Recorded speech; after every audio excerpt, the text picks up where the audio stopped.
Assalamualaikum warahmatullahi wabarakatuh. Salam, Om Swastiastu, Namo Buddhaya, Salam Kebajikan, Salve. Ya, jadi baik, pertama-tama saya akan perkenalkan nama. Nama saya Apriskase. Saya sebagai salah satu mahasiswa di Universitas Muhammadiyah Kupang, Fakultas Keguruan dan Ilmu Pendidikan, Prodi PGSD, kelas F, semester 7.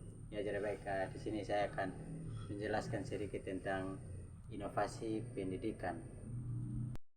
Jadi baik, inovasi pendidikan adalah salah satu produk atau gagasan atau pekerjaan baru yang dapat digunakan sebagai pembaruan untuk mencapai tujuan pendidikan atau memecahkan masalah dalam dunia. Nah, di sini kita sebagai guru inovasi pendidikan, ya, jadi kita harus memberikan motivasi yang terbaik untuk siswa. Nah, di situ siswa akan menerima apa yang kita sampaikan kepada siswa, sampaikan seperti motivasi. Nah, hal-hal motivasi itu kita tahu bahwa motivasi yang terbaik, jika kita memberikan motivasi yang tidak terbaik untuk siswa, maka di situ siswa pun pasti tidak menerima. Jadi kita sebagai guru harus memberikan motivasi yang terbaik, ya, seperti kita mengarahkan mereka untuk mengerjakan tugas dalam sekolah maupun pekerjaan rumah atau PR. Nah, di situ itu motivasi yang baik, atau mengarahkan mereka seperti kita memberikan motivasi untuk jangan nakal. Nah, itu sebagai motivasi yang baik. Tapi jika kalau kita memberikan motivasi yang tidak baik, maka di situ juga namanya juga anak SD, ya, yang pastinya mereka akan mengikuti apa yang kita arahkan. Jika kita kalau mengarahkan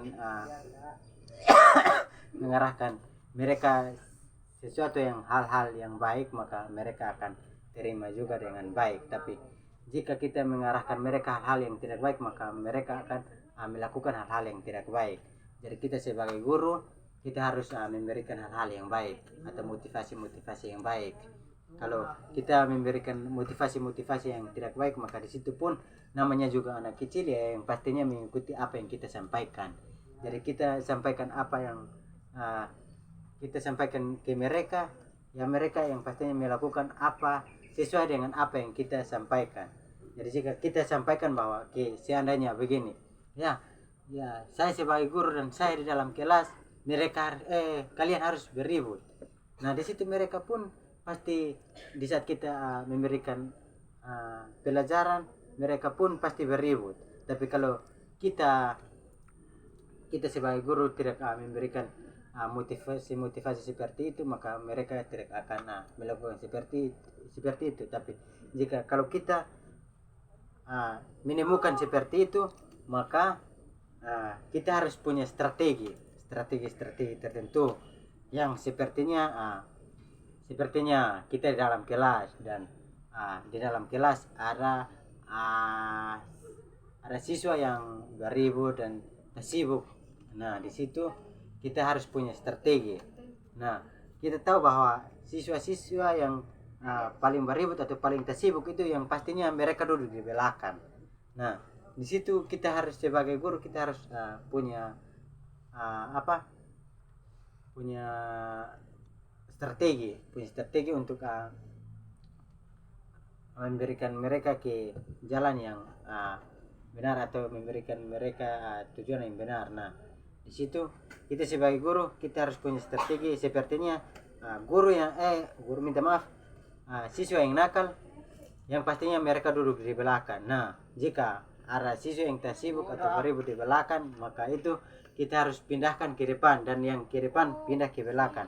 Maka itu mereka akan fokus kepada materi yang kita berikan kepada mereka. Tapi jika kita sebagai guru, kita tidak punya strategi tertentu untuk memberikan kepada mereka, maka mereka akan lakukan apa saja yang mereka inginkan. Namanya juga anak kecil, jadi mereka akan melakukan apa saja yang menurut mereka itu bahagia. Nah, Tapi kalau kita sebagai guru kita punya strategi, maka di situ mereka juga pasti pikir bahwa ini guru punya strategi tertentu. Nah, tidak ada pembatasan untuk kita tidak pendekatan dengan siswa, tapi kita harus punya strategi tertentu untuk pendekatan ya. Seperti kita di saat kita di luar ya, kita duduk ngobrol sama-sama dengan mereka atau beli gula-gula untuk bagi-bagi ke mereka. Tapi di saat kelas kita harus punya strategi itu sebagai seorang guru. Karena kalau contohnya kalau di SMP dan SMA yang pastinya kita tahu anak-anaknya sudah melintang jauh untuk dewasa, jadi itu tidak perlu kita sekedar berbicara saja, pasti mereka atau sekedar kasih sedikit himbauan ke mereka supaya jangan beribut atau jangan tersibuk di belakang atau jangan tersibuk dalam kelas ya, yang pastinya mereka akan mengerti. Tapi kalau untuk anak SD yang pastinya mereka kalau untuk anak SD yang pastinya mereka akan tersibuk. Nah, itu kita sebagai guru ya, yang pastinya kita harus punya strategi tertentu. Tidak ada pembatasan untuk kita batasi kita sebagai seorang guru dan mereka sebagai siswa, tapi kita sebagai seorang guru ya, yang pastinya ya di saat di luar atau di saat istirahat ya, yang pastinya kita panggil mereka untuk kita ngobrol sama-sama atau duduk sama-sama. Dan jika ke arah berkat ya kita panggil mereka dan duduk sama-sama, belikan kasih mereka ya, traktir kasih mereka ya, makanan ringan dan apa segalanya. Ya, baik, terima kasih. Ini sedikit dari penjelasan saya tentang pendidikan inovasi. Kurang lebihnya saya minta maaf. Sekian dan terima kasih.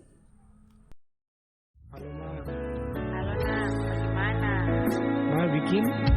Mama ada masak nih. Baru kok ada bikin apa itu? Kok cuma makan atau belum? Baru ada baik-baik tidak? Tahu baik-baik Mama, sehat-sehat. Harus makan. Ma, kamu pulang.